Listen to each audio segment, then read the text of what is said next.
Ako ang inyong Lolo Pael at ito ang aking kwento. Gabi na nang madaanan sa tapat ng bahay ng kaibigan si Kevin.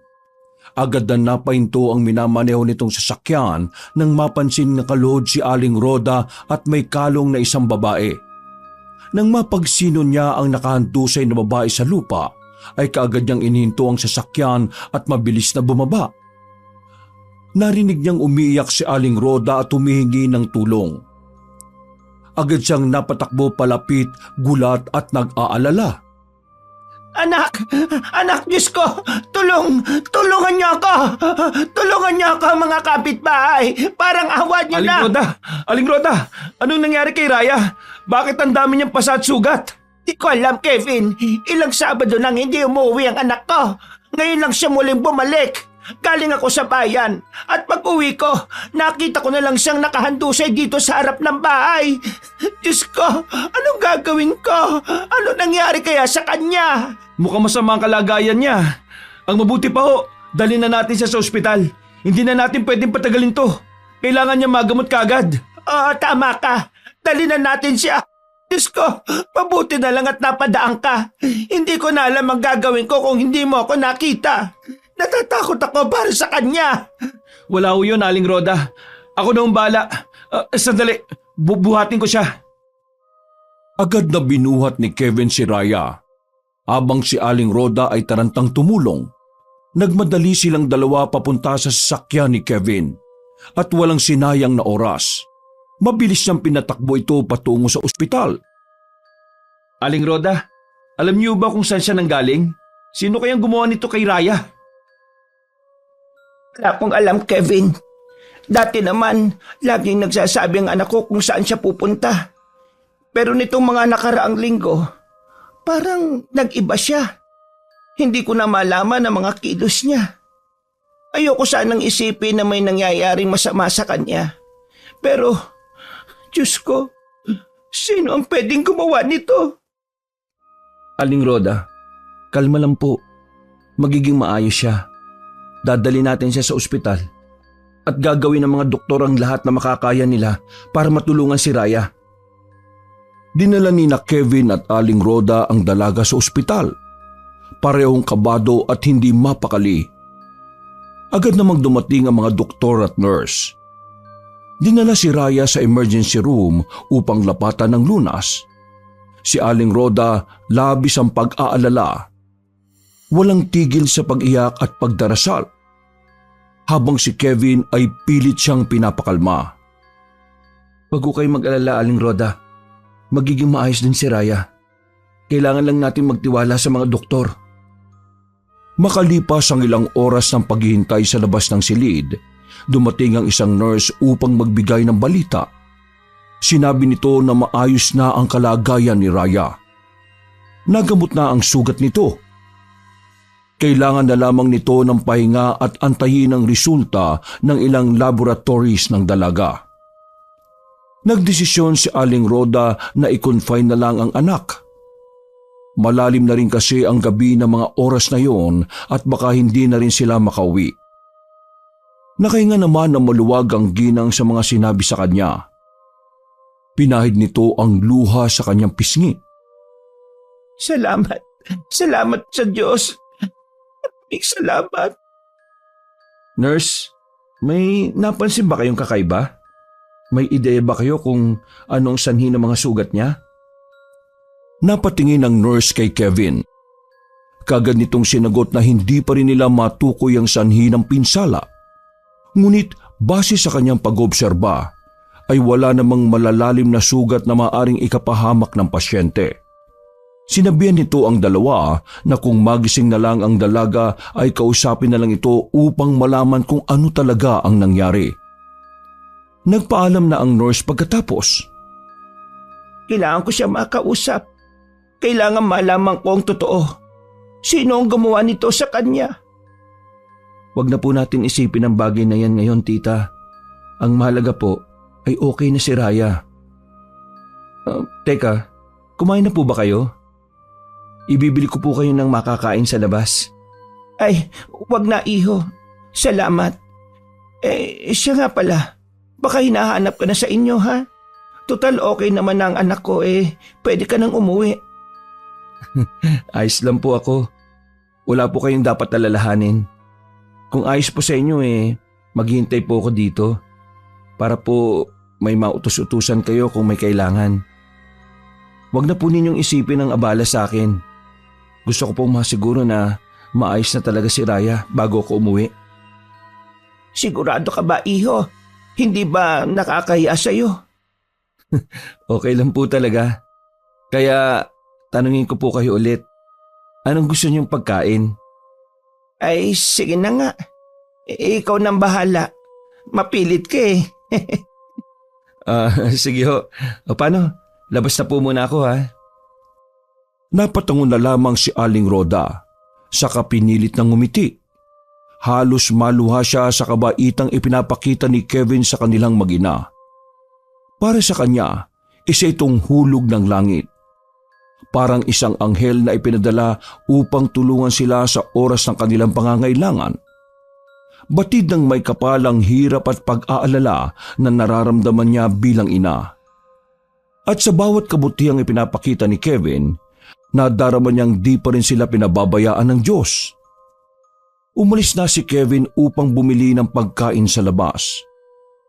Habang naghihintay si Aling Roda sa tabi ng kanyang anak, patuloy niyang pinagmamasdan si Raya. Muli siyang napayak nang makita ang mga nangyari sa katawan ng anak.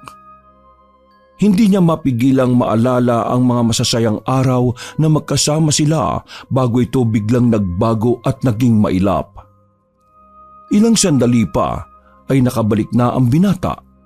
Bitbit nito ang 2 naka-food packs na pagkain at maingat na iniabot ito sa ginang. Ito po, kumain na po kayo. Sasabayan ko po kayo para tsak na makakain kayo na maayos. Huwag na po kayo mag-alala. Mamaya pagising na si Raya, magiging okay na po ang lahat. Ay nako, salamat iho. Napakabait mo naman. Hindi ko alam kung paano kita masusuklian sa mga naitulong mo sa amin ng anak ko. Huwag niyo na pong alalahanin yon, tita. Sige na po, kain na po kayo. Biglang tumunog ang cellphone ng binata. Napatingin ito kay Aling Roda bago sinagot ang tawag. Ang kanyang ina ang tumatawag. Matapos makipag-usap, ay magalang itong tumingin ulit sa ginang at nagsimulang magpaalam. Tumawag po si Mama. Mukhang may ipapagawa po sa akin na importante. Ay ganun ba? Kung ganun umuwi ka na iho. Ayos naman na kami dito ng anak ko. Huwag po kayo mag-alala. Pagkatapos ko po sa inuutos ni Mama babalik po kagad ako dito para makita si Raya. Saka magdadala po ulit ako ng pagkain ninyo. Hindi masarap ang pagkain dito Maniwala po kayo. Palabiro ka talaga, ang bata ka. O sige na, para hindi ka na magtagal. Salamat ulit ha. Maraming salamat sa mga naging tulong mo. Wala pong anuman. O sige po, Aling Roda. Ipagdarasal ko rin po na mapabilis ang paggaling niya. Pagkaalis ni Kevin ay di maalis-alis ang tingin ni Aling Roda sa kanyang anak. Nagmasid na rin siya sa paligid. Sa ward na yon ay marami ang kasama nilang mga pasyente at bantay. Karamihan sa mga ito ay tulog na dahil halos mag-aalas 12 na rin ng madaling araw. Di na namalayan ng ginang na maging siya ay nakaidlip. Naalimpungatan na lamang si Aling Roda nang maramdaman ang paggalaw ni Raya sa tabi niya. Napaayos siya ng upo ngunit laking gulat niya nang makitang nagkikikisay ang kanyang anak. Ha? Anak! Diyos ko! Anak! Anong nangyayari sa iyo? Nurse! Nurse, tulong! Ang anak ko! Tulong! Maging ang buong ward ay nabulabog nang biglang magkumbulsyon si Raya. Ang kanyang katawan ay nanginginig at tila hirap huminga.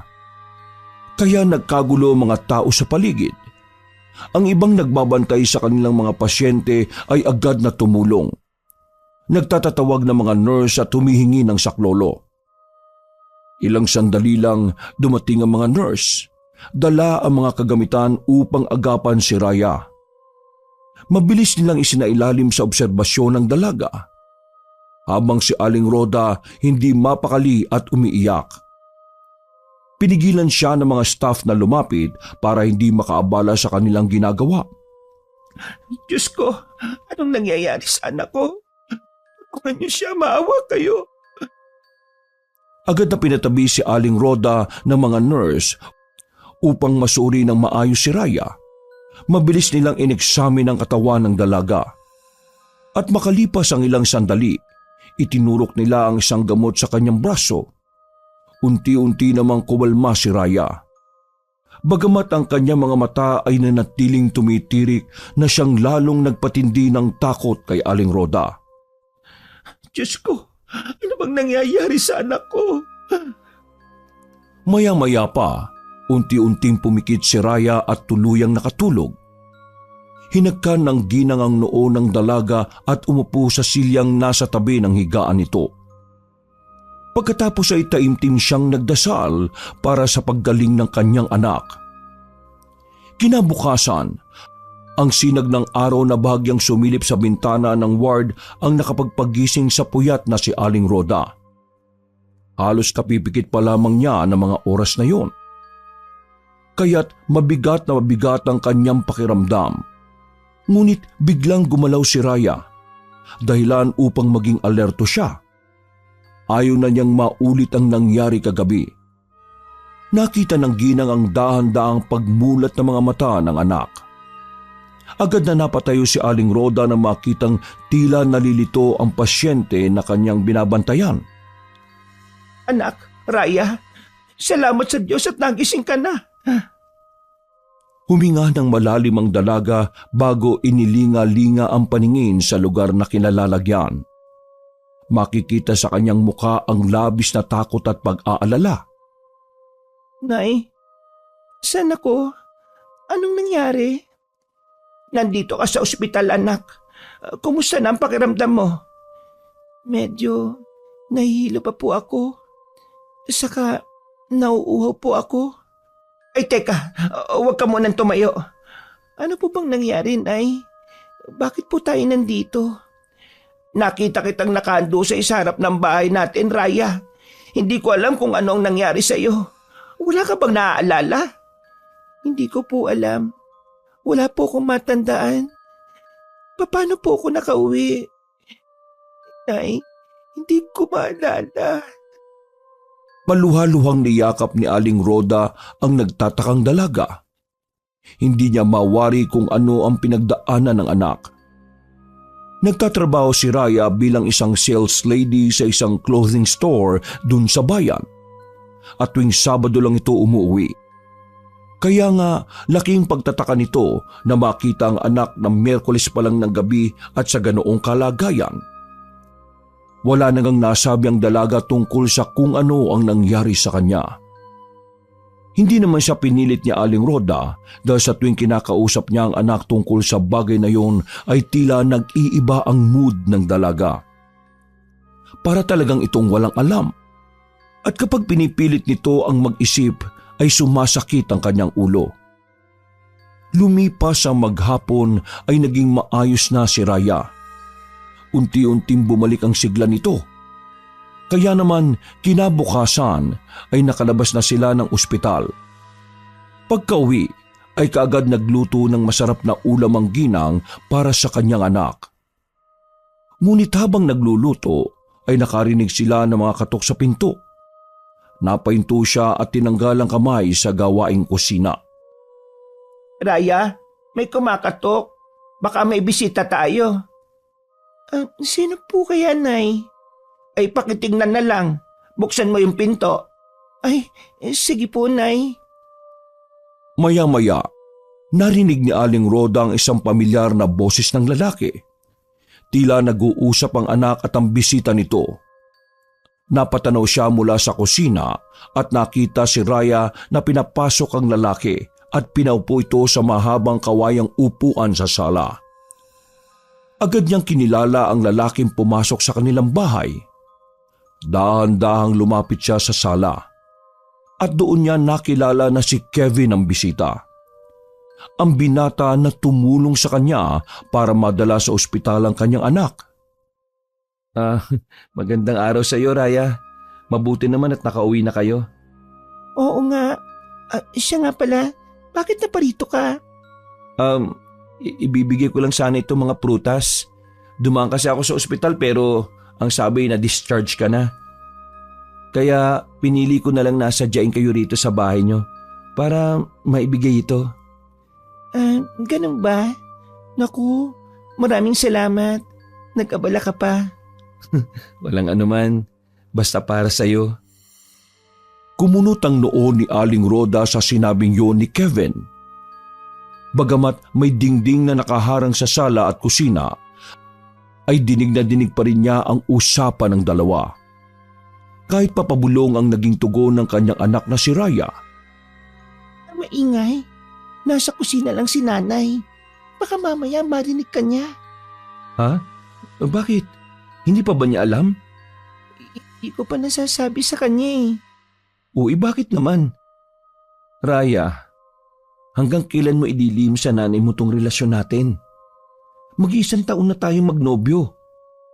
Hindi tama na patuloy natin siyang paglihiman. Ano ba kasing problema at hindi mo masabi sa kanya ang totoo? Kasi ako na lang inaasahan ni nanay. Natatakot ako na baka mamaya kung anong masabi niya kung malaman niya na may nobyo na ako. Baka isipin niya na iiwan ko siya o hindi ko na maaalagaan. Sino ba kasing nagsabing bawal mo na siyang alagaan? Wala ka naman dapat na ipag-alala. Ganon din ang nanay mo. Isa pa, hindi pa naman tayo magpapakasal at mas lalong hindi naman tayo magsasama sa isang bubong kaagad-agad. Ang gusto ko lang hilingin ay makilala ako ni tita bilang nobyo mo. Yun lang. Kasi gusto na rin kitang ipakilala sa pamilya ko. Basta. Ayoko mapagalitan ng nanay ko eh. Raya, mabait ang nanay mo. Maiintindihan ka niya. Sigurado ko. Nasa tamang edad ka na naman.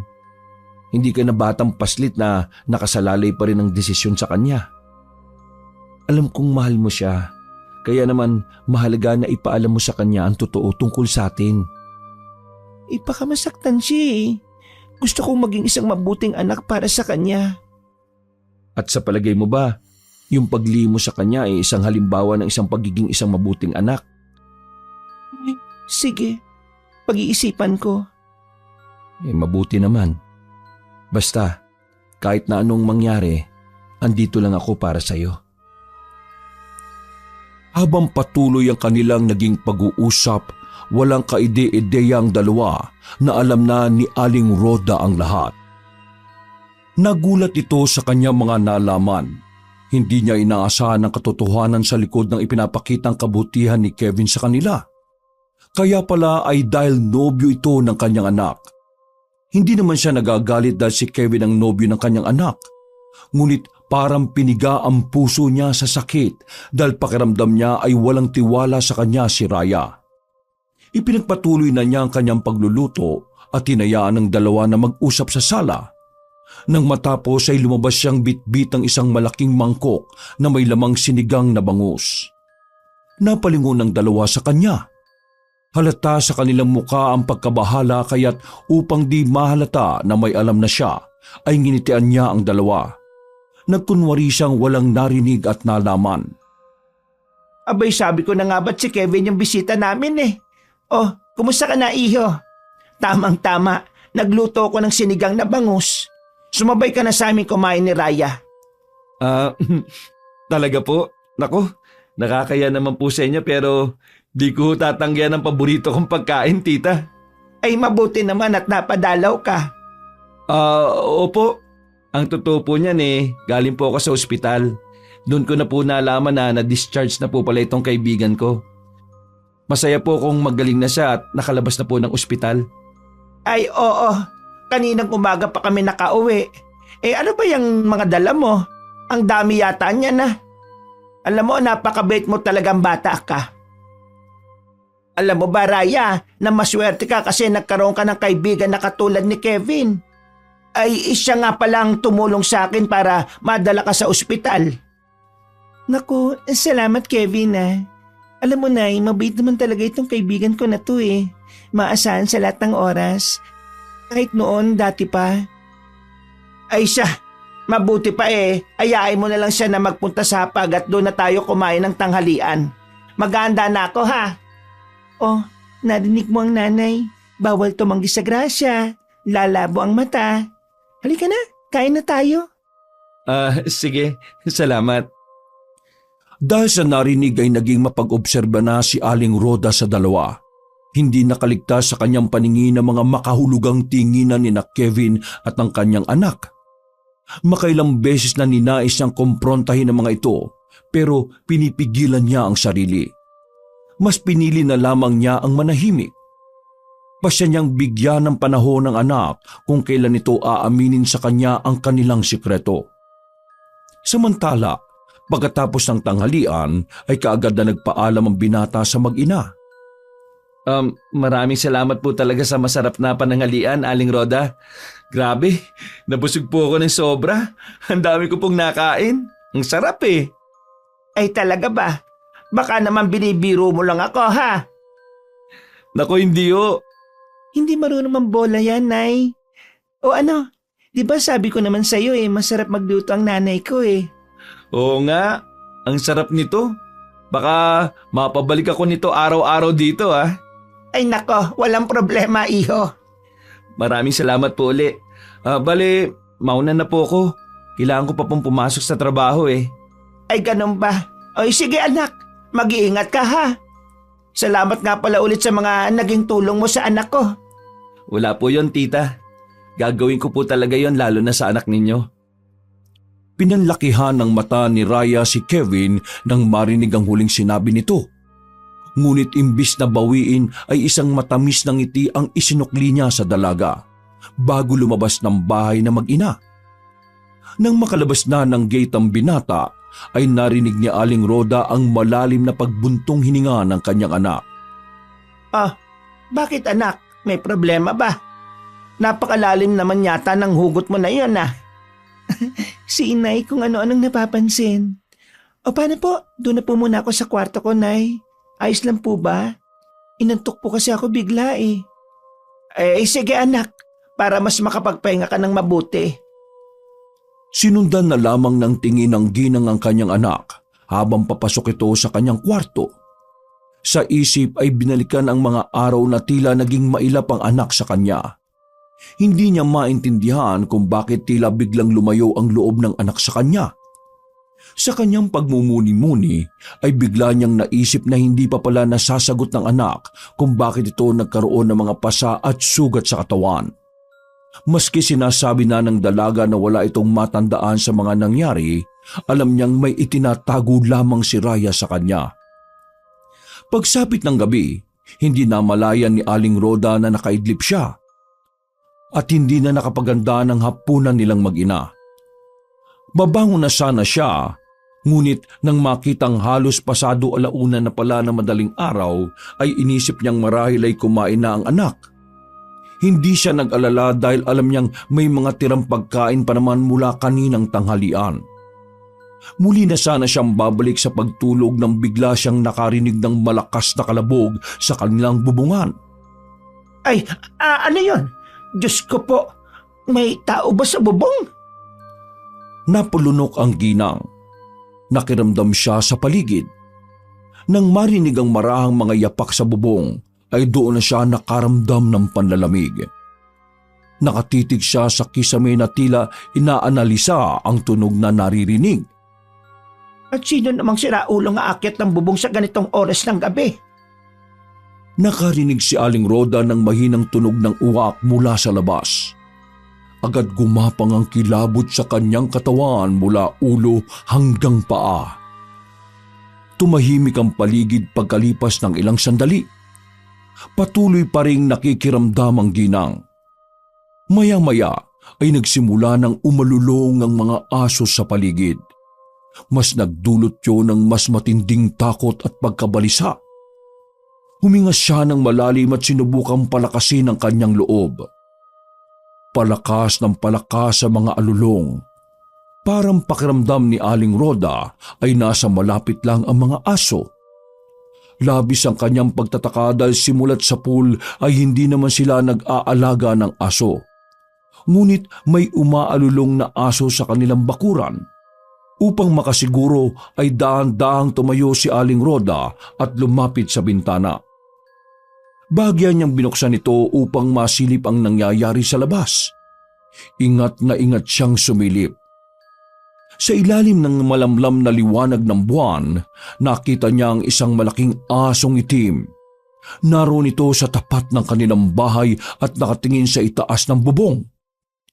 Umaalulong ito ng mabababa at mahaba. Parang may ibig ipaiwatig. Hindi maintindihan ni Aling Roda ang sarili, ngunit nagsimula ng manginig ang kanyang katawan. Hindi na napigilan ng ginang ang takot. Iniatras niya ang ulo palayo sa siwang ng bintana. Nanatili siyang nakatayo doon at nakikiramdam kung ano pa ang maaaring mangyari. Hindi ko maintindihan. Saan galing ang asong yon? Nakarinig muli ng isang malakas na kalabog si Aling Roda mula sa kwarto ng anak. Agad na bumundol ang malakas na kaba sa kanyang dibdib. Nakarinig siya ng mas malakas, mas nakakatakot na mga alulong. Muli siyang sumilip sa bintana at doon niya nakita na naging dalawa na ang aso na umaalulong sa harap ng kanilang bahay. Ilang sandali pa ay sabay na tumakbo ang mga ito palayo sa kanilang bahay. Nung tumahimik na ang paligid, ay mabilis na tinungo na ni Aling Roda ang kwarto ng kanyang anak. Raya, anak, gising ka pa ba? Pwede mo bang buksan ang pinto? Anak! Raya! Raya! Nakailang malalakas na katok na ang ginang sa pinto ay wala pa ring tugon mula sa anak. Nagmamadali siyang bumalik sa kanyang kwarto para kunin ang isang duplicate na susi. Nang makuha ito ay kaagad niyang binuksan ang kwarto ni Raya. Nagpapanik na si Aling Roda. Nagmamadali siyang lumapit sa kama ng anak. Ngunit hindi niya nakita si Raya. Naglakad-lakad siya sa loob ng silid at umaasang baka nasa isang sulok lang ang kanyang hinahanap. Iniisip na baka nagtatago o kaya naman ay nagbibiro lang. Bigla siyang napaiyak nang mapagtantong wala talaga sa silid si Raya. Napansin niya ang mga kalat sa kama. Gumulong ito sa gilid at mukhang nagmamadaling umalis si Raya. Lumakas ang pagtibok ng kanyang puso lalo na nang makita niyang bukas ang bintana sa kwarto ng kanyang anak. Lumapit ang ginang doon at napansin niyang may mga kalmot sa bintana. Biglang nanghina ang pakiramdam ni Aling Roda. Napatras ito at napaupo sa kama. Nanginginig ang kanyang katawan sa isiping baka may kumuha sa kanyang anak nang hindi niya namamalayan. Inisip niya ring baka masamang pangitay ng mga asong umaalulong sa kanilang bakuran. Lumalalim na ang gabi at ang kapaligiran ay tahimik na tahimik. Ngunit ang loob ng isang ina ay sumisigaw, hinahanap si Raya. Paulit-ulit nitong tinatanong sa isip kung ano ba talaga ang nangyayari. Diyos ko, Raya, anak! Asan ka na naman ba? Raya! Hindi na alam ni Aling Roda kung ilang oras o minuto siyang nakatulala sa kawalan. Ang nakapagpabalik lamang ng kanyang diwa ay nang marinig niya ang kalansing ng baso sa kusina. Raya? Mabilis siyang tumayo, tinungo ang kusina at doon nga niya nakita ang anak na nakaupo sa pagkainan at umiinom ng tubig. Saan ka ba nang galing? Kanina pa kita hinahanap pa. Bakit niyo naman ako hanapin? Okay lang po kayo, inay? Ikaw ang dapat kong tanongin yan, Raya. Galing ako sa kwarto mo. Wala ka doon. Andito lang po ako sa kusina, kumain. Hindi po kasi ako nakapagapunan eh. Nagutom ako, nay. Bakit hindi ka sumasagot? Kanina pa kita tinatawag. Imposibleng hindi mo naman marinig yung mga tawag ko sa iyo. Po? Wala naman po akong naririnig eh. Yung bintana sa kwarto mo, bakit sira? Anong nangyari doon? Kumunot ang noon ni Raya. Mabilis itong tumayo at pumasok sa kanyang silid. Nakita niyang totoo nga ang sinasabi ng ina. Napansin din niya ang mga kalmot sa bintana. Nanlaki ang kanyang mga mata at napatingin sa kanyang ina. Kumurap-kurap pa ito bago nagsalita. Ito, Nay. Bakit nasira ang bintana ko? Abay, ewan ko sa iyo. Kaya nga tinatanong kita kanina, di ba? Naku po, hindi na po ito may saraw. Nasira na nga. Nakasarado naman po ito kanina bago ako lumabas ng kwarto ko. Sigurado ka ba sa mga sinasabi mo sa akin, Raya? Huwag kang gumagawa ng kwento, ha? Huwag na huwag mo kong pagsisinungalingan. Hindi naman po ako nagsisinungaling Sino bang may gusto magsinungaling? Sa palagay niyo ba akong sisira nito? Oy, Raya! Bakit ka nagagalit nagtatanong lang naman ako? Sorry po. Ay naka, doon na muna tayo sa kwarto ko matulog. Hindi natin alam kung ano o sino ang may gawa nito. Mas mainam na masiguro natin ang kaligtasan mo. Bukas ipapaayos ko yan kay Mang Alping. Sige po, Nay. Kinaumagahan ay maagang nagwalis si Aling Roda sa kanilang bakuran. Saktong nasa may kalsada siya ay napadaan sa harap niya si Aling Mameng. Si Aling Mameng ay ang pinakamatanda sa kanilang lugar. Sa kabila ng katandaan nito ay nagagawa pa rin itong maglakad-lakad sa baryo. Madalas ay pinababayaan lamang ito ng kanyang mga kapamilya dahil umuuwi rin naman ito sa kanila matapos ng paglalakad. Kagad na binati ni Aling Roda matanda. Nay, bakit napakaaga mo naman yatang rumonda ngayong araw? Hindi mo kasama ang apo mo sa paglalakad? Ay, hindi nakasama, Ineng. Ayon, nanlalambot daw ang katawan kaya ako na lang muna ngayon. Pero mukhang nagkamali po ata kayo ng tsinelas na naisuot. Tingnan nyo, mukhang luma ang naisuot nyo at anumang oras mapipigtas na. Magkaiba pa ho ang laki. Hayaan mo na. Sa totoo lang mas gusto ko nga sana na wag nang magsapi ng paa. Kaso yung mga anak ko, ayaw nila. Nagagalit sila sa akin. Kumain na po ba kayo? Biglang tumahimik ang matanda. Nang sundan ni Aling Roda ang tingin nito, ay nakita niyang nakatitig ito sa kanilang bintana kung saan naroon ang kanyang anak na si Raya. Nakakunot ang noo na matanda at seryosong-seryoso. Agad niyang napansin ang pag-antanda ng krus na matanda at ang mahinang pagbulong nito. Nakita niya ang takot sa mga mata ng matandang kausap. Ayos lang ho kayo, Aling Mami? Iha, mag-iingat ka. Hindi ka ligtas sa bahay na yan. Itinuro na matanda ang bahay nila. Mainit na mainit pa rin ang tingin na ipinupukol na matanda. Pero dahil alam naman ng lahat na may sakit na sa memorya ang matanda, ay di yun sineryoso ni Aling Roda. Sinakyan na lamang niya ang sinasabi ng matanda. Bakit po? Ano po bang nakikita niyo sa bahay ko? May masama at malakas na enerhiya akong nararamdaman sa bahay ninyo.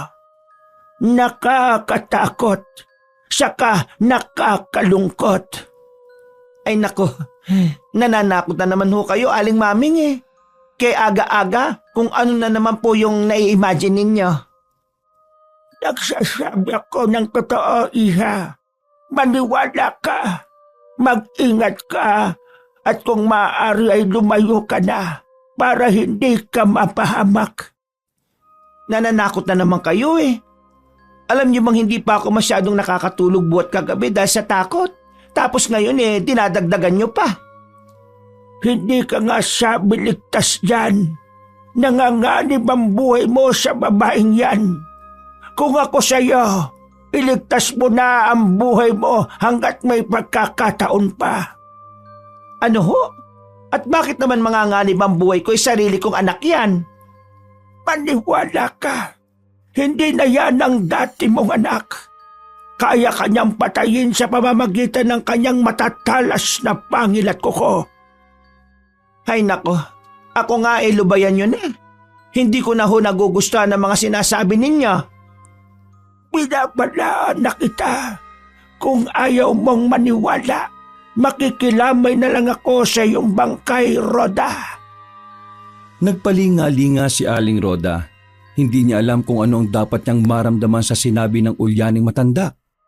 Nais niyang magalit pero ayaw din naman niyang patulan ito. Parang wala na siyang naiintindihan sa mga nangyayari. Hindi na niya napagtagni-tagni buhat nang lumabas sila sa ospital ng kanyang anak. Pasensya na po kayo pero hindi ko kayang paniwalaan yung mga sinasabi ninyo. Anak ko po ang tinutukoy ninyo. Kahit anong mangyari, hindi ko siya iiwan. Kahit pa... Saglit na natigilan ng ginang at nang muli magsalita ay nanginginig na ang boses nito na tila naiiyak. Kahit sino o ano pa siya tulad ng sinasabi nyo. Huminga ng malalim si Lola Maming at lumapit kay Aling Rhoda. Halos ibulong na lang nito ang kanyang mga babala. Huling pakiusap ko na ito. Iligtas mo ang sarili mo. Kung hahayaan mong manatili ka sa ilalim ng iisang bubong kasama siya, hindi magtatagal, kukunin niya ang buhay mo. Hindi mo alam kung ano ang kayang gawin ng nilalang na yan ngayon. Matakot ka para sa sarili mong buhay. Muling natigilan si Aling Rhoda pero matapang niyang tiningnan ng mata sa mata ang matanda at pinilit na maging matatag sa kabila ng umuusbong na takot sa kanyang dibdib. Mabuti pa ho umuwi ka na Lola Maming. Baka hinahanap ka na po ng mga kapamilya mo. Nag-aalala na ho ang mga yun sa inyo. Sige na, umuwi na ho kayo. Yan na ikinakasama ko ng loob sa iyo Inililigtas na nga kita. Itinataboy mo pa ako. Sige, bahala ka kung yan ang gusto mo. Basta sinabi ko sa iyo na hindi na yan ang dati mong anak. Kaya kanyang patayin. Unti-unti nang humakbang palayo ang matanda. Naiwan si Aling Rhoda at natulala. Hindi niya lubusang maintindihan kung bakit ganun ang mga sinabi na matanda. Nanatili siyang nakatayo sa labas ng kanyang bahay. Pabalik-balik sa kanyang isipan ang huling sinabi na matanda. Maya-maya ay nagdesisyon siyang pumasok na sa bahay. Agad niyang napansin ang katahimikan ng paligid. Wala na sa may bintana ang anak kaya't sinilip niya ito sa silid. Tiningnan kung naroon ito, ngunit wala doon ang kanyang anak. Nilingon niya ang sirang bintana na hanggang sa mga oras na yon ay nakatingwangwang pa rin. Pumasok siya at nilapitan yon. Naroon pa rin ang mga bakas ng kalmot. Sinubukan niyang maging kalmado. Maraan siyang upo sa kama ng anak. Ang mga kamay niya ay maigpit na nakakapit sa kutsyon. Bagya pa siyang nagulat nang biglang umikot ang siradura ng pinto at pumasok ang kanyang anak. Napatitig siya dito. Mabagal ang hakbang nito at ang mga matay napansin niyang parang malalalim. Doon lang niya napansin ang malaking pagbabago sa ikinikilos ng anak. Hindi na ito ang anak niya na masayahin at palangiti. Ang mga titig nito sa kanya ay parang malamig at parang walang buhay. Nay, anong nangyayari sa inyo? Ayos lang po ba kayo? Saan ka galing? Kinakabahan ako sa iyo. May problema ba? Ba't bigla-bigla ka na lang nawawala? Biglang ngumisi si Raya. Isang klase ng ngisi na sa pakiramdam ni Aling Rhoda ay nakakatakot na hindi kailanman niya nakita sa anak nun. Dahan-dahan itong lumapit sa kanya. Galing lang po ako sa banyo. Siguro naman tama lang na di ako nagpaalam na doon ako pupunta o kung ano ang gagawin ko doon, di ba ho? Oo, pasensya ka na. Okay lang po ba talaga kayo, Nay? May sakit ka ba? Magsabi lang kayo ha, kung may nararamdaman kang masakit. Ayos lang ako, anak. Mga anong oras po ba pupunta si Mang Alping dito sa bahay natin para ayusin yung bintana? Mabutit na sabi mo yan, anak. Abay, munti ko nang makalimutan. Sige, ikaw na muna ang bahala dito at pupuntahan ko muna si Alping ha, para maayos na yung bintana mo. Tumayo si Aling Roda at lumabas. Sinundan naman siya ng tingin ni Raya. Nakaramdam siya ng kaba kahit wala namang malinaw na dahilan kung bakit tila nag-iiba ang mga tinging ipinupukol ng ina sa kanya. Ngunit sa kabila ng mga sinabi at pagtatanong ng ina sa kanya, ay ayos lang naman yon sa kanya.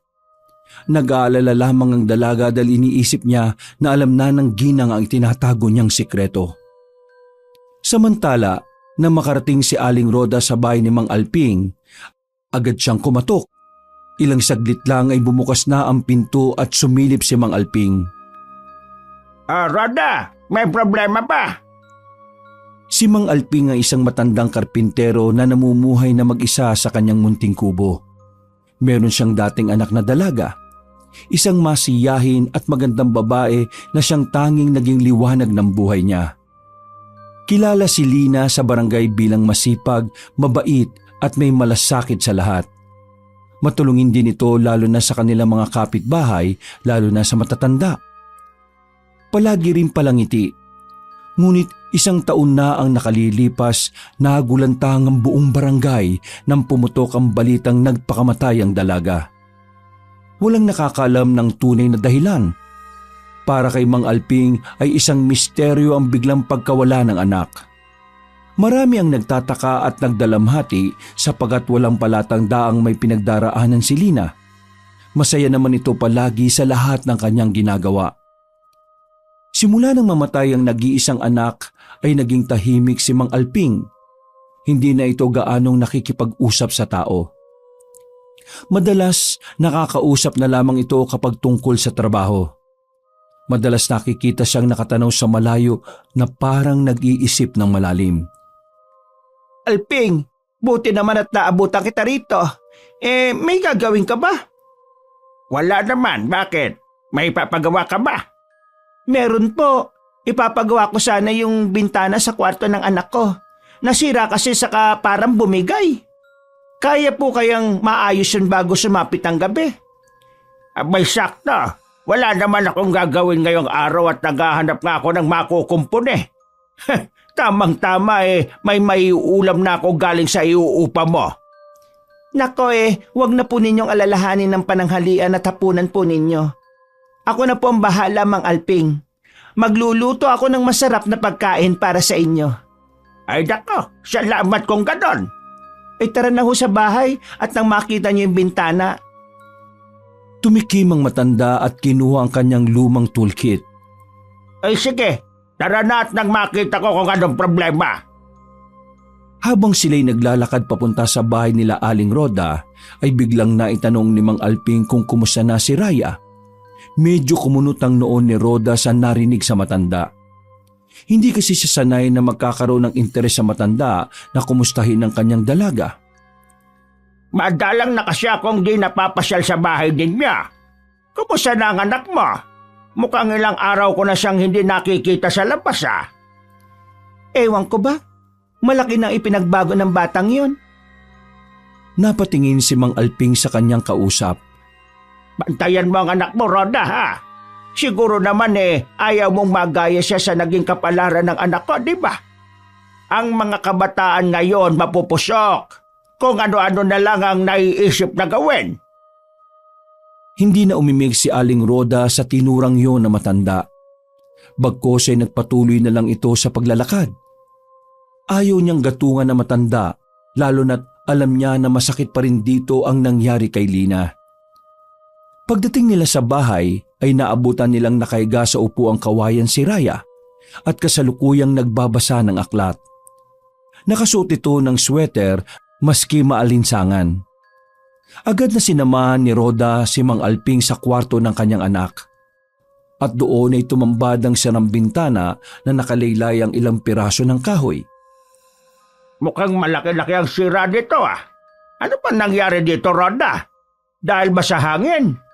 Tila sinira ng kung ano ito Lumapit ito sa bintana. Sinipat ang paligid at sinimulan ng magkumpuni. Maya-maya ay biglang may humintong sasakyan sa harap ng bahay nila Aling Roda. Agad na nakilala ng ginang kung sino ang bagong dating. Walang iba kundi si Kevin. Magandang araw po, Tita Roda. Kevin, ikaw pala. Magandang araw din sa'yo. May kailangan ka ba? Gusto ko lang po sanang kumustahin si Raya. Gusto ko pong siguraduhin na okay lang siya. Halika, pasok ka. Nasa sala siya. Puntahan mo na lang ha. Mukhang hinihintay ka rin niya. Sige po, Tita. Maraming salamat po. Pumasok si Kevin sa bahay at naglakad papunta sa sala kung saan nandoon si Raya. Mukhang nagkakamabutihan ang anak mo at yung inaanak kong si Kevin Inaanak mo palang binatang yon? Hindi ko alam na may koneksyon pala kayo. Oo, inaanak ko siya sa binyag. Madalas din siya sa amin noon at malapit sila ni Lina. Yung anak mo, sa palagay ko talagang may namamagitan na sa kanila. Nako, wag na po natin pag-usapan ng dalawang bata. Hayaan na lang po natin sila. Sa akin wala namang masama kung makagustuhan sila. Binata naman si Kevin at mabait kaya wala akong masasabi. Yun ang akala mo. Ano ho yun? Wala. Ipinagpatuloy na ni Mang Alping ang ginagawa niyang bintana. Samantala, naririnig nila sa loob ng silid ang masayang kwentuhan ng dalawang kabataan mula sa sala. Tahimik naman at seryoso na sa kanyang ginagawa ang matandang lalaki. Sa pagtalikod ni Aling Roda para kumuha ng merienda, ay hindi na niya napansin ang isang mapait na ngiti na pinakawalan ni Mang Alping. Kung alam mo lang kung anong klaseng tao yung inilalapit mo sa anak mo. Ay, nako. Pagkalipas ng ilang sandali ay natapos na rin sa wakas si Mang Alping sa kanyang ginagawa. Mas mabilis kaysa sa inaasahan. Lumabas na siya ng kwarto at mupo sa harap ni Raya at Kevin. Tumahimik naman ang dalawa at halatang di komportable sa presensya na matanda. Kumusta ka na, Raya? Nabalitaan ko ang nangyari sa iyo Ano bang naging sakit mo, iha?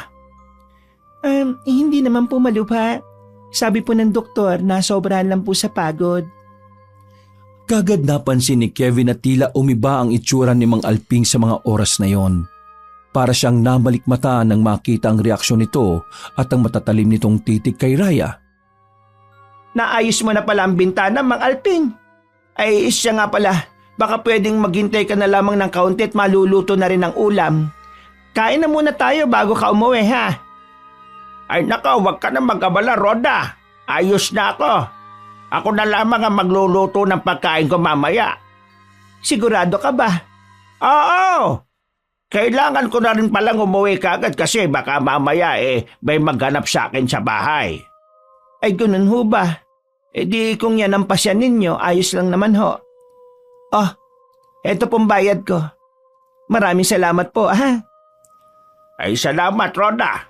Kahit papano makakatulong ito. Dagdag kita rin. Kailangan ko talagang umuwi kaagad. Pasensya na. Baka may dumating na magpapaayos din ng bubong o ano man doon sa amin. Inabot ni Aling Roda ang perang bayad kay Mang Alping. Nako, walang anuman po. Maraming salamat rin sa inyo. Kung hindi dahil sa inyo, hindi maayos kagad ang bintana ni Raya. Sige po, ingat po kayo sa pag-uwi. Habang paalis si Mang Alping ay tumigil pa ito sa labas ng bakuran at saglit na nilingon ang bahay ni na Aling Roda. Natitigilan ito na parang may naisabihin ngunit binaliwala na lang. Sa halip, naglakad ito ng tahimik at tila may kung anong malalim na iniisip. Samantala, bumalik si Aling Roda sa loob ng bahay at nagtungo na sa sala kung saan naroroon pa rin sina Kevin at Raya. Masayang nag-uusap pero sa kabila ng ngiti ni Raya, napansin ni Aling Roda ang kakaibang lungkot sa mga mata ng kanyang anak.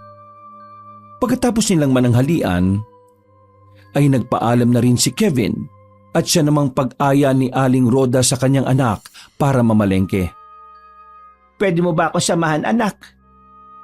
Pwedeng kayo na lang po, Nay. Bakit? Masama bang pakiramdam mo? Hindi naman po, kaso... Yun naman pala eh.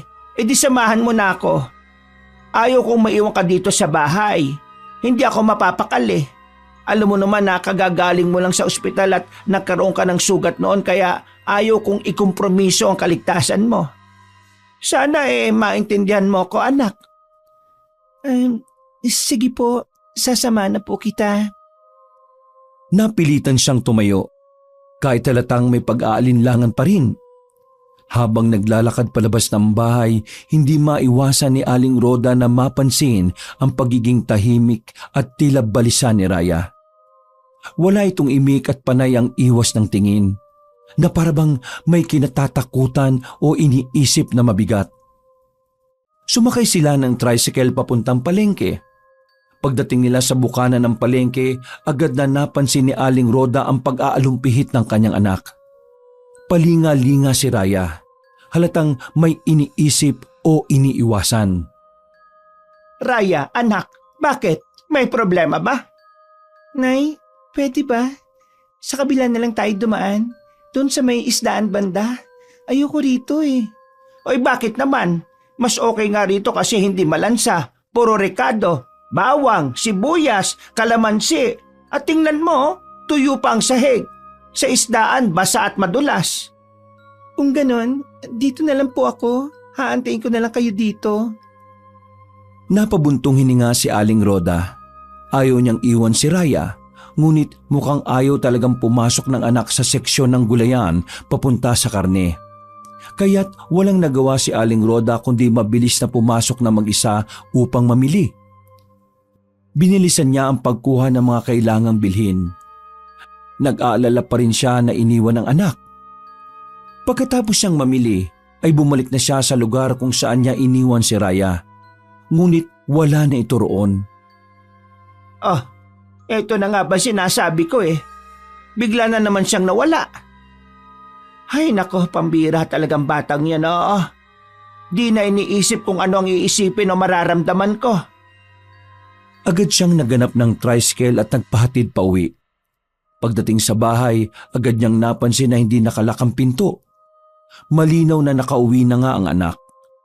Sa pagpasok niya, nakita niya si Raya na papalabas mula sa kusina. May bitbit na baso ng malamig na tubig. Anak, saan ka pumunta? Bakit iniwan mo ako dun sa palengke? Pasensya na, Nay. Bigla lang po ako nahilo eh. Kaya umuwi na kagad ako. Pero ayos na po ako ngayon. Sana man lang nag-text ka o tumawag ka, anak. Nag-alala ko sa iyo eh. Pasensya na po talaga, Nay. Hindi na po mauulit. Sa susunod magpapaalam ka nang hindi ako nag-aalala sa iyo ng ganito. Ninervyusin ako sa ginagawa mo niyan, anak eh. Sorry na po talaga, Nay. Sige, bilang pambawi, ako na po magluluto ng hapunan. Ay bakit? Akala ko ba nahihilo ka? Saka masakit ang ulo mo? Nawala naman po. Ay siya, sige. Basta't gusto kong medyo maanghang ang sinigang Mabilis na natapos ang maghapon ng mag-ina. Pagdating ng gabi ay maagang nakatulog si Aling Roda. Ngunit bigla siyang nagising dahil sa isang malakas na sigaw na nanggagaling sa kwarto ng anak. Bigla siyang napabalikwas ng bangon at mabilis na tinungo ang silid ng anak. Pagbukas niya ng pinto ay nakita niyang namimilipit sa sakit ng tiyan ng kanyang anak. Hindi pa man siya nakakalapit, ay naamoy na ng ginang ang isang malansa at mabahong amoy na tila nang gagaling sa dalaga. Maya-maya ay bigla itong nagsuka na nagsuka. Ganun na lamang ang panlalaki ng mga mata ni Roda nang makita ang isinusuka ni Raya ay mga buhay na insekto at uod. Halos tumigil ang tibok ng puso ni Aling Roda sa kanyang mga nakita. Patuloy sa pagsuka si Raya at sa bawat paglabas ng maitim na likido sa kanyang bibig ay ang pagsabay ng paglabas din ng mas marami pang buhay na insekto at uod. Mga maliliit na itim na gagamba, patay na langaw, alupihan at iba pa. Malalakas na hiyaw ang kumawala sa bibig ni Raya. Nilapitan niya ang anak. Maigpit niya itong niyakap. Sa kanyang pagyakap Naramdaman niya ang malamig na pawis at mainit na lagnat ng anak. Mas lalong nag-alala ang ginang nang mapansin niyang tila nang hina ang dalaga at halos hindi na makadilat. Anak, Diyos ko, Raya! Nay, tulungan niyo po ako, Nay. Ano ba nangyayari sa iyo? Halos mabaliw na sa takot si Aling Roda habang patuloy niyang niyayakap ang anak na sumusuka.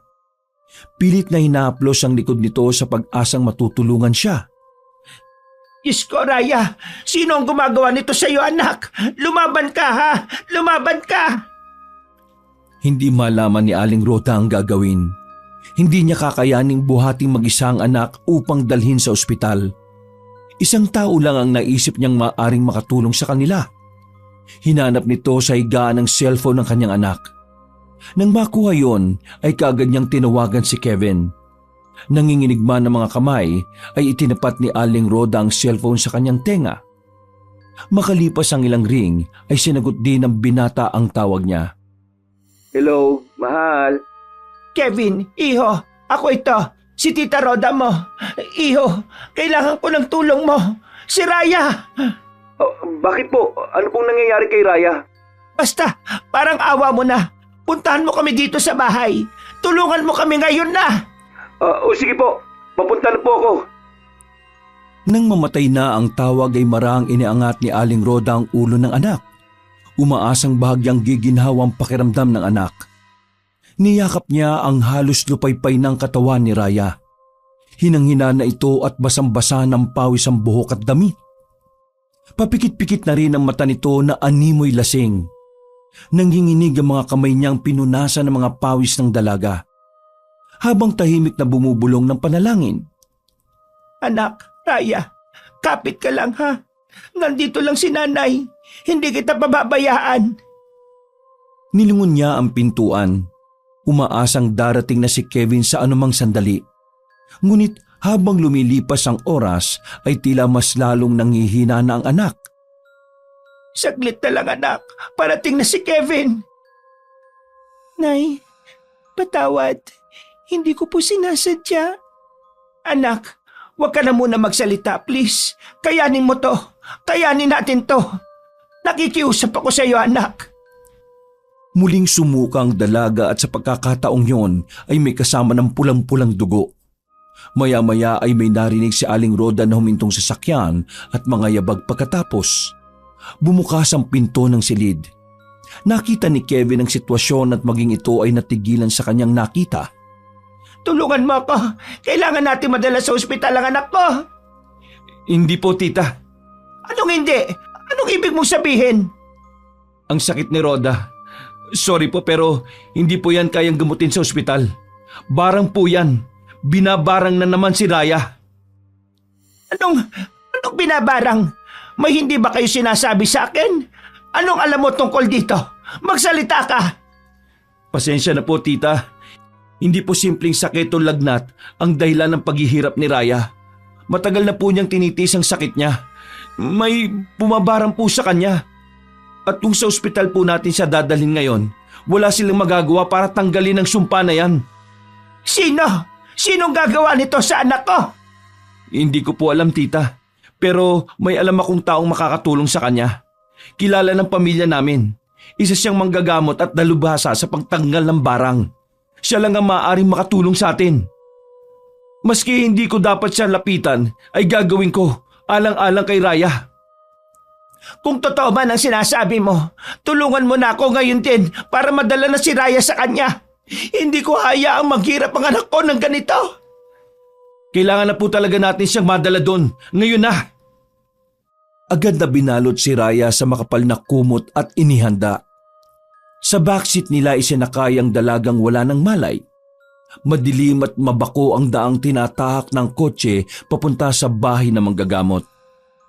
Iho, sigurado ka bang isang albularyong nakatira dito? Para kasing iba ang pakiramdam ko eh. Nananayo ang balahibo ko. At hindi ko alam kung dahil lang ba yun sa lamig o dahil may kakaiba talaga sa lugar na ito. Huwag po kayong mag-alala, Aling Roda. Subok na po namin itong si Ka Erning at marami na rin siyang napapagaling. Magtiwala lang po kayo. Nandito naman po ako eh. Hindi kayo mapapano hanggat kasama niyo ko. Nasa isip ni Aling Rhoda ang pangakong babantayan si Raya at gagawin ang lahat ng kanyang makakaya. Nang makarating sila sa liblib na baryo, tinahak nila ang makitid na daan patungo sa maliit na kubo ni Ka Erning. Sa loob, may naamoy ng mga halamang gamot at naroroon na matandang nag-aabang. Tila ba alam na ang pagdating nila. Agad na sinalubong sila na matanda. Ka Erning, pwede po bang dito na lamang sa labas mo gamutin si Raya? Agad na tiningnan ni Ka Erning ang buhat ni Kevin. Napansin kagad ng binata ang masamang tingin nito sa karga niyang walang malay na dalaga. Sige, dalhin mo na lang siya dito sa balkon at ihiga sa upo ang kawayan. Papasok lang ako sa loob para kunin ang aking mga gamit. Salamat po. Pagbukas ng pinto ng kubo ay bagyang napasilip si Aling Rhoda sa loob ng kubo. Amoy halamang gamot ang loob ng kubo. May mga tuyong dahon na nakasabit sa mga dingding. May mga tangkay ng halamang gamot at mga anting-anting. Mukhang matindi ang barang na inilagay sa babaeng ito. Isang malubang sumpa galing sa puwersang itim. Tulungan niyo po siya. Nagmamakawa ako sa inyo. Ano't ako ang iyong naisip na puntahan? Akala ko ba isinumpa na ako ng pamilya mo? Saka na lang po natin yung pag-usapan. Gusto ko pong mailigtas si Raya. Huwag ka mag-alala. Gagawin ko ang lahat para mailigtas ang babaeng ito. Agad na tinipon ni Ka Erning ang mga kailangang gamit, mga halamang gamot, uling at langis ng nyog. Naglagay siya ng apoy sa gitna ng balkonahe at nagsimula ng ritual. Dahan-dahang pinausukan si Raya ng usok mula sa mga sinusunog na halamang gamot. Patuloy sa pagbigkas ng dasal at orasyon mula sa lumang wika ang albularyo. Habang isinasagawa yon, ay nagsimulang manginig ang katawan ni Raya. Nagsimulang magsilabasan sa kanyang bibig ang mga insekto at gumapang pababa ng sahig. Nagpatuloy ang ritual. Nakikita niyo ba ang mga insektong yan? Galing yan sa mambabarang na nagpadala sa kanya ng sumpa. Muling nagpatuloy ang lalaki sa kanyang dasal hanggang sa unti-unting tumigil ang paglabas ng mga insekto sa bibig ng dalaga. Nang tumigil na ang ritual, lumapit si Ka Erning kay Aling Rhoda. Pansamantalang ginhawa lang ang naibigay ko kay Raya. Hindi natin pwedeng agad na bawiin ang sumpa dahil baka di makayanan ng katawan niya. Magpahinga lang muna kayo saglit. Mamaya ay itutuloy natin ang ritual para tuluyan ang makawala siya sa sumpa ng barang. Niyakap ni Aling Rhoda ang anak ng mahigpit. Puno ng pasasalamat kay Ka Erning. Alam niyang hindi pa tapos ang laban. Ngunit may pag-asa na siyang gagaling ang anak at lalaban sila sa sinumang gustong manakit kay Raya. Pwede ba kitang makausap sandali, Kevin? Opo. Ano pong pag-uusapan natin? Bagyang lumayo ang dalawa sa mag-ina. Agad napansin ni Aling Rhoda na seryoso ang mukha ng albularyo at ni Kevin habang nag-uusap. Ngunit hindi na lang nila yon binigyan ng pansin dahil abala siya sa pagpupunas ng basang bimpo sa mukha ng anak. Nag-aalala pa rin siya sa kalagayan nito dahil hindi pa ito nagkakamalay. Ngunit kahit ganoon ay nagtitiwala naman siya sa sinabi sa kanya ng albularyo na maayos na ang kanyang anak. Samantala, may bahid naman ng galit ang tono ng boses ng albularyo habang kinakausap si Kevin. Hindi lang barang ang nasa katawan ng babaeng yon, Kevin. Anong ginawa niya? Magsabi ka sa akin ng totoo. Papa? Umiwas ako sa pamilya natin, lalo na sa pamilya ng mama mo. Kasi ayaw kong maging kalaban kayo. Pero alam kong may ginawa ka, anak, na hindi maganda sa babaeng ito. Sabihin mo sa akin at baka sakaling matulungan ko pa siya. Akala po kasi namin matutulungan ko siya sa pamamagitan nun pa. Hinawaan ko siya sa pagiging aswang. Sinasabi ko na nga ba Mali ang pamamaraan ng ginawa ninyo, anak. ang pangyayanggaw ay hindi gamot o panlaban sa parang. Alam mo kung gaano kadelikado ang ginawa mo, di ba? Bakit di mo na lang agad siya dinala dito para masolusyonan agad ang problema ninyo? Pasensya na po. Nagkamali po ako. Paano kung malaman ito ng nanay niya? Anong gagawin mo? Agad na napayuko ang binata. Puno ng pagsisisi at takot sa posibleng kahinatnan ng kanyang ginawa. Patawad po.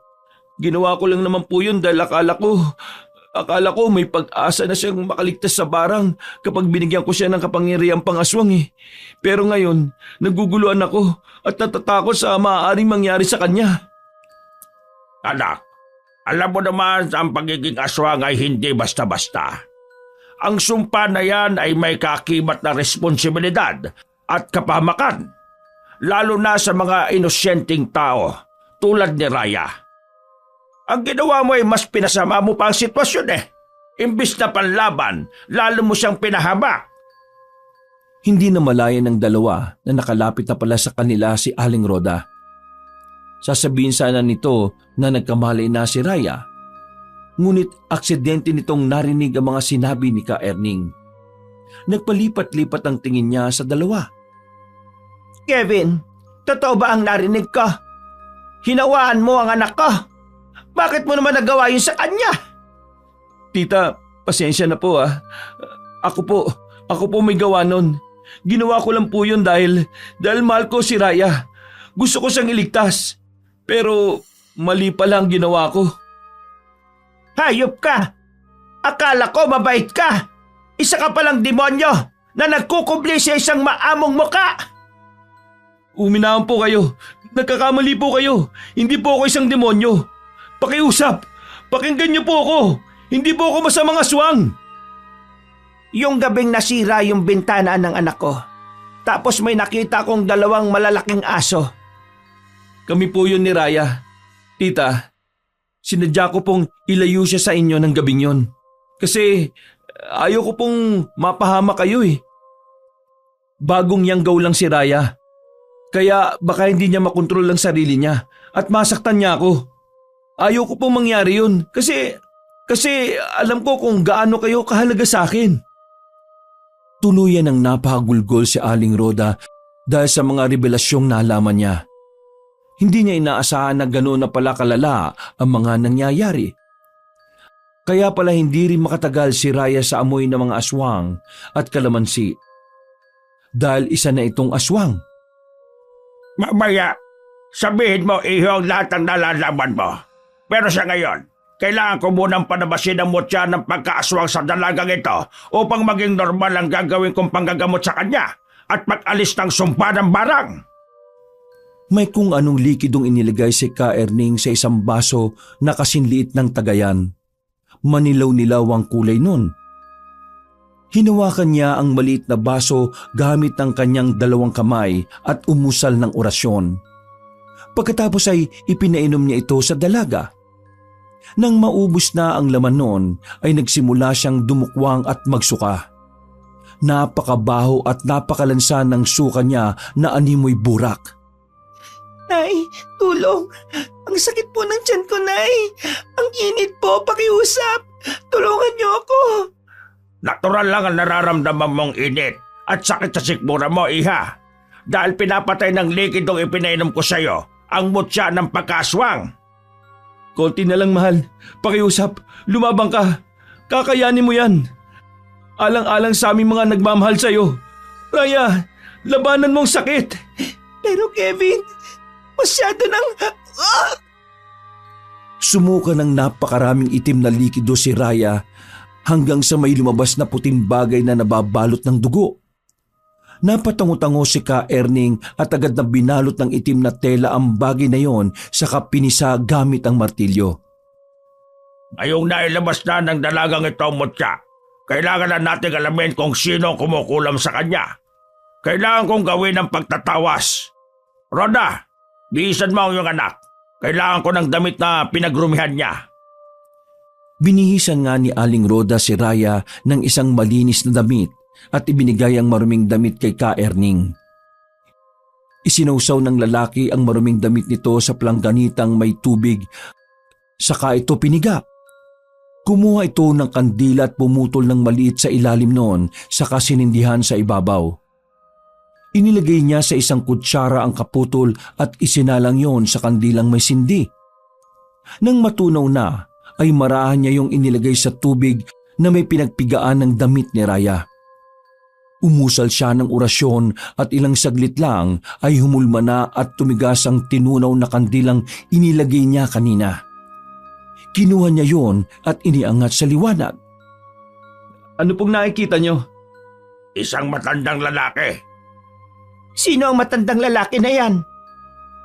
Isang ama na matagal nang naghihinagpis sa kanyang anak. Hindi. Posible po bang si Ninong Alping? Ano? Si Alping? Pero bakit naman niya gagawin yon? Anong kasalanan ng anak ko sa kanya? Tumahimik kaya. Kailangan kong pasanibin sa katawan ng babaeng ito ang kaluluwa ni Alping. Muling umusal ng malakas na orasyon ng albularyo at sa isang iglap, biglang nagbago ang aura ng dalaga. Naging matalim ang mga titig nito.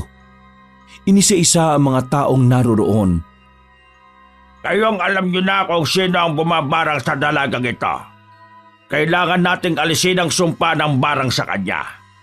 Kakayanin ba ng konsensya niyo na ibalik sa mambabarang ang ginawa niya kay Raya? Kung yun ang kinakailangan para makaligtas ang anak ko, gawin niyo. Ayaw kong mawala sa akin ang nag-iisa kong anak. Kung ganon, kailangan na nating isagawa ang ritual ng pagbabalik ng barang. Marahil ngayon ay naghahanda na ang mambabarang upang palakasin ang sumpa niya sa dalagang ito. Kaya bago niya pa magawa yon, ay kailangan na natin siyang maunahan. Iho, pakilagay ang 2 bangko rito. Sige po. Eto po. Pinaupo ni Ka Erning si Raya at sa tapat naman ito ay umupo siya. May kung anong idinikit si Ka Erning sa hinliliit ni Raya. Dahilan upang mapahiyaw ito ng malakas. Buisit! Aray! Alisin mo yan! Bakit mo namang ginawa to sa bata, pare? Huwag kang makialam ngayong hayop ka. Matagal na tayong nagsaulian ng kandila kaya huwag mo na akong tawagin kumpare. Hayop ka! Tigilan mo na ang pakikialam! Alping, alisin mo na ang ibinigay mong sumpa sa dalaga.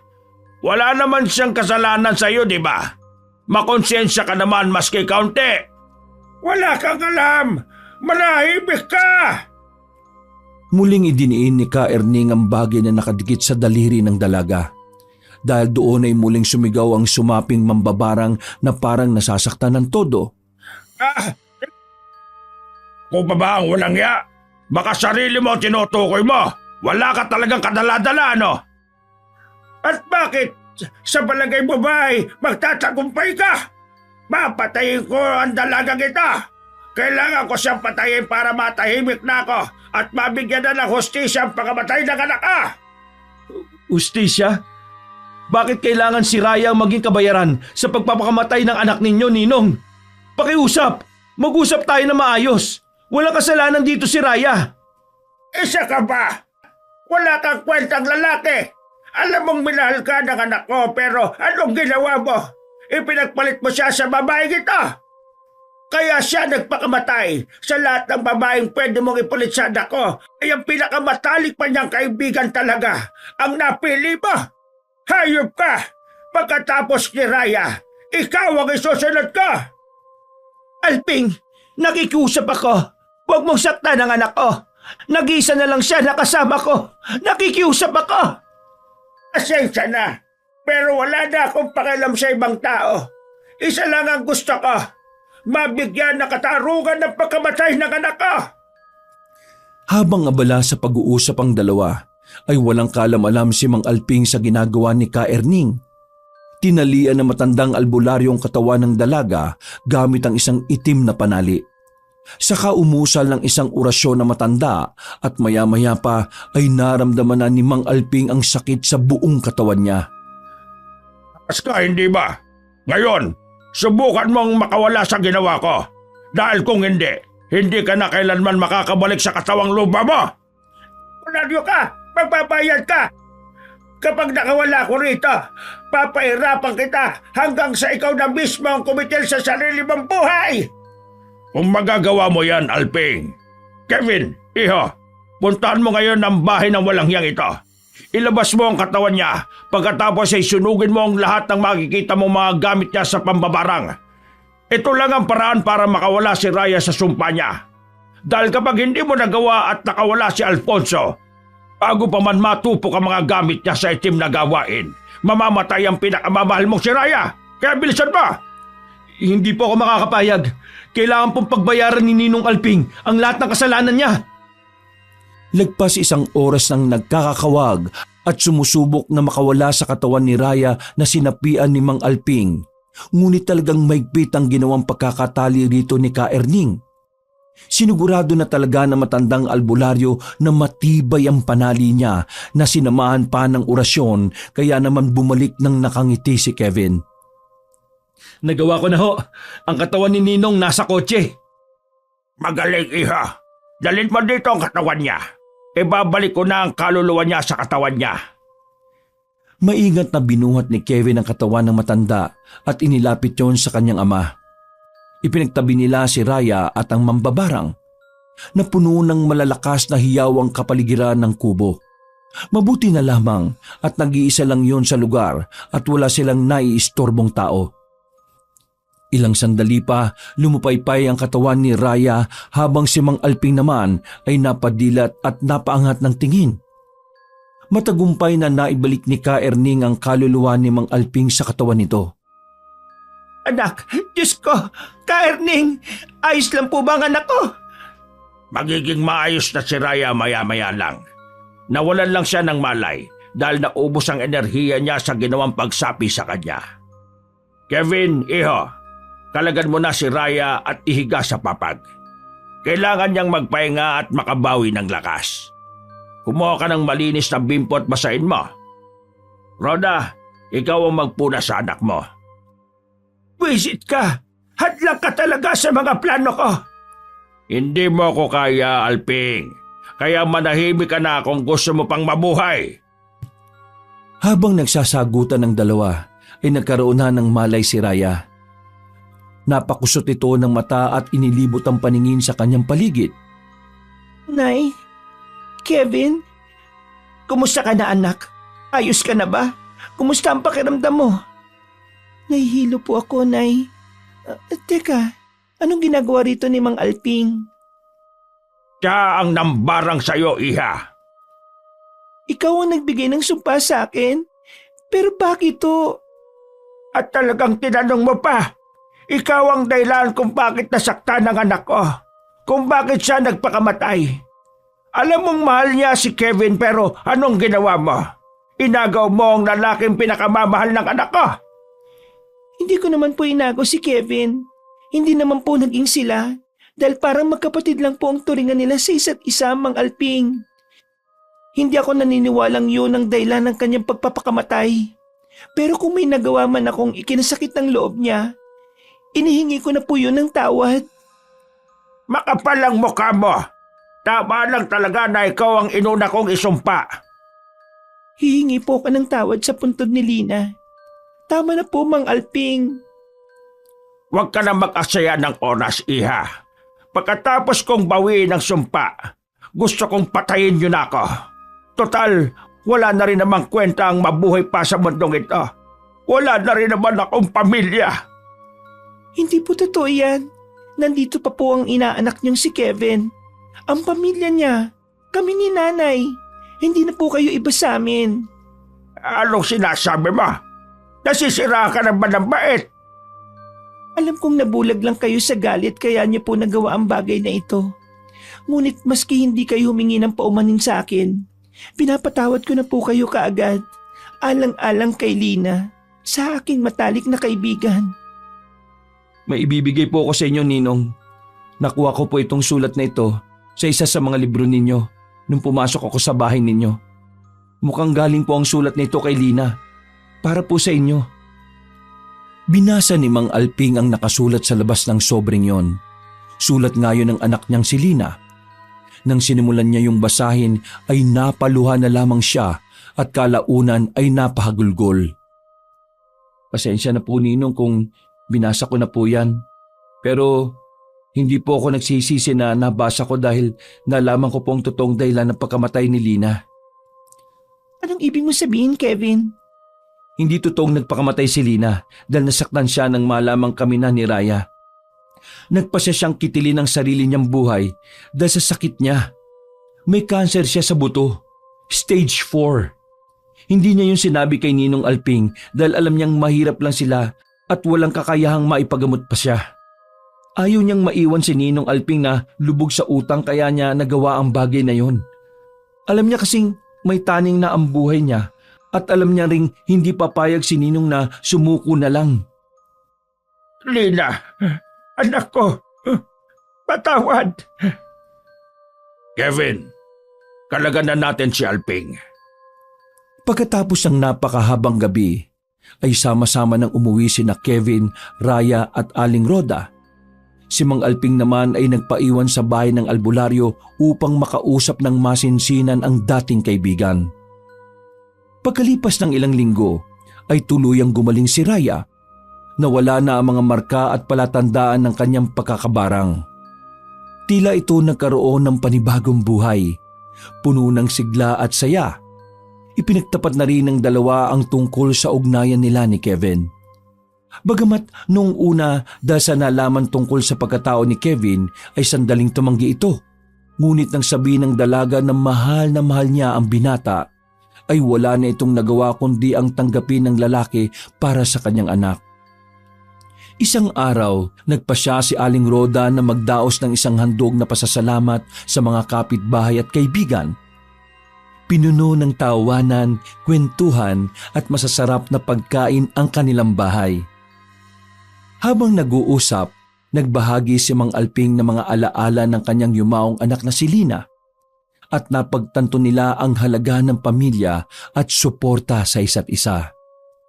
Nalaman nila na ang bawat tao ay may kanya-kanyang laban at nakatago ang mga dahilan sa likod ng kanilang mga pagkakamali. Dito nagpasya silang maging mas mapagpatawad at mas maunawain sa kapwa. Hindi lamang sa sarili nilang pamilya, kundi sa buong komunidad. Habang tumataas ang araw, nagpasya silang lumikha ng mga bagong alaala at harapin ang bukas na magkasama. Ang tahanan ni Roda ay naging simbolo ng pag-asa, pagmamahal at pagbabago. Ngayon, mas matatag at mas masaya sila. At ang bawat araw ay naging bagong simula sa kanilang kwento. Isang kwento ng pag-asa at walang katapusang pagmamahalan. Wakas.